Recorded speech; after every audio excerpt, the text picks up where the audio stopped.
Good Wednesday, everyone, and welcome to this edition of Conversation Daily News. I'm your host, Cyrus Webb. Glad you all could join us once again. We, of course, have your news headlines coming up on this hump day. We have the truth of the day with Mary Ellen Ciganovich in today's Entertainment Spotlight. You've been part of my conversation with John Lopos of the National Sleep Foundation, discussing the correlation between your sleep and your health. Enjoy today's broadcast. For Conversation Daily News, I'm Cyrus Webb with your Wednesday headlines. In international news, Ukraine war may lead to rethinking of U.S. defense of Europe. Russian President Vladimir Putin's war in Ukraine and his push to upend the broader security order in Europe may lead to a historic shift in American thinking about defense of the continent.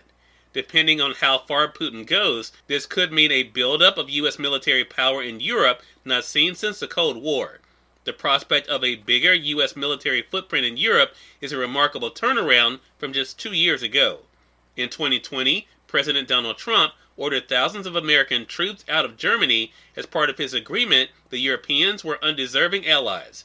Just days after taking office, President Joe Biden stopped the withdrawal before it could start, and his administration has stressed NATO's importance, even as Biden identifies China as the main long-term threat to U.S. security. Then came Russia's invasion of Ukraine.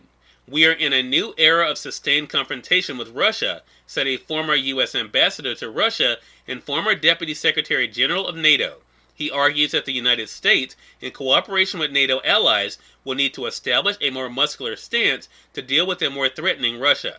That is especially so in Eastern Europe, where Russia's proximity poses a problem for the 3 Baltic nations that are former Soviet states. Defense Secretary Lloyd Austin was flying to Europe on Tuesday for his second recent round of Ukraine consultations at NATO headquarters in Brussels. He also is traveling to 2 Eastern European NATO countries, Slovakia, which borders Ukraine, and Bulgaria, which does not. After a NATO meeting last month, Austin visited 2 other allies on the eastern flank, Poland and Lithuania. As Austin was en route, the NATO Secretary General made it clear Tuesday that the 30-nation military alliance is set to radically change its security stance in Europe in response to Russia's war on Ukraine. He said defense ministers will discuss possible changes when they meet today. We need to reset our military posture for this new reality, he told reporters. On land, this could include substantially more forces in the eastern part of the alliance and with more pre-positioned equipment. He added that NATO will also consider major increases to their air and naval deployments, strengthening the integrated air and missile defense, reinforcing cyber defenses, and holding more and larger exercises. In national news, man suspected of stalking and killing homeless people has been arrested. A man suspected of stalking and shooting homeless people asleep on the streets of New York City and Washington, D.C. was arrested early Tuesday. Police said at least 2 people were killed and 3 others wounded in the attacks. Law enforcement arrested the man in Washington, the Metropolitan Police Department said on Twitter, after news of the killings had added new fears to people spending nights on the streets of the 2 cities and elsewhere. The 30-year-old suspect lived in the Washington area, has a criminal history that includes an assault arrest, the official said. He was in custody on Tuesday. The officials were not authorized to publicly discuss the investigation, and both spoke to the Associated Press on the condition of anonymity.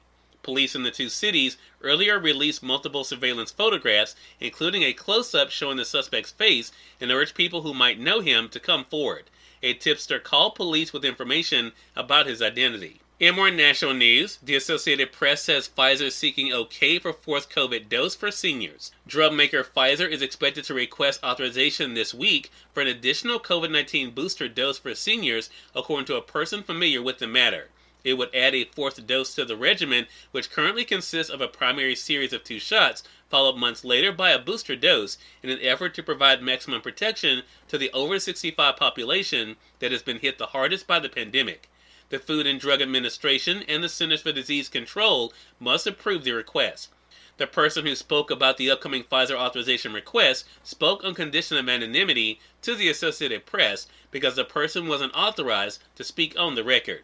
In more national news, Saget's fractures possibly caused by fall on carpeted floor. Fractures around Bob Saget's eye sockets and bleeding around his brain were possibly caused by the comedian hitting something hard covered by something soft, such as a carpeted floor, according to a report released on Tuesday that provides more details on the TV star's death. And finally, in business news, stocks rally on Wall Street as oil prices keep falling. Stocks rallied on Wall Street Tuesday as oil prices slid sharply for a second day and inflation worries ebbed. The S&P 500 was 2% higher in afternoon trading on Tuesday after a report showed inflation's rapid acceleration took a pause at the wholesale level last month. The Dow Jones Industrial Average was up 597 points, or 1.8%.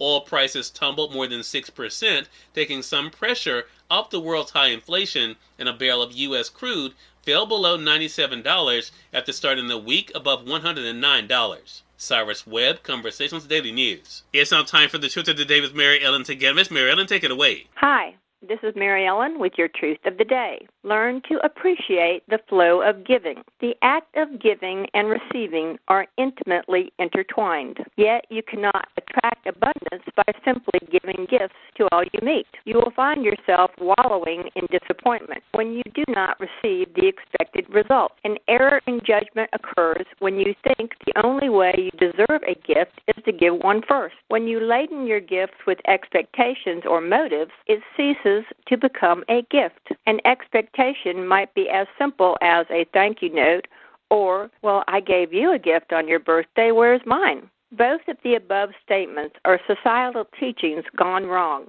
Give to someone because it comes from your heart, because you want to, or because it is what God asks of you in this moment. Today, appreciate the flow of reciprocal abundance as a gift in itself, and enjoy your day. We are part of my conversation coming up with John Lopos of the National Sleep Foundation in today's Entertainment Spotlight. Stay with us. You're listening to Conversation Daily News. For Conversation Daily News, I'm Cyrus Webb with your Entertainment Spotlight. John Lopos of the National Sleep Foundation joined me on Conversations Live, the radio show, to talk about why it's so important for us to be aware of how our sleep affects our health. Here's a bit of our conversation. John, thank you so much again for the time. Really appreciate it. Yeah, thanks, Cyrus. I think that you touched on a really important point first, and that's the connection between our sleep and our health and our well-being. And the evidence is pretty strong that when we're not getting the sleep, enough of the quality sleep that we need, it can lead to negative health outcomes like high blood pressure or other cardiovascular events,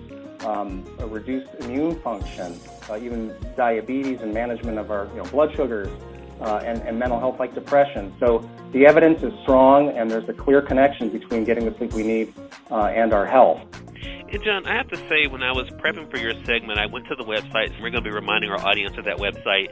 It was so fascinating to me to see the correlation between things related to sleep and our health, like what it mentioned on there about the connection between trauma and poor sleep when it comes to teens, or even bad sleep, raising heart disease risk in middle age. Do you think people really know about the correlation between the two? I think when people learn more, and I encourage people to go to our website, which is theNSF.org. So our website, theNSF.org, is going to include some of this information.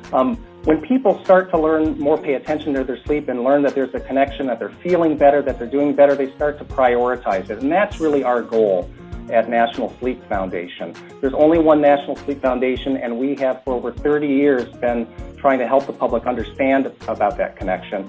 And the poll results that I'm going to share with you, and we've been doing this at National Sleep Foundation for over 30 years too. Cyrus Webb, Conversations Daily News.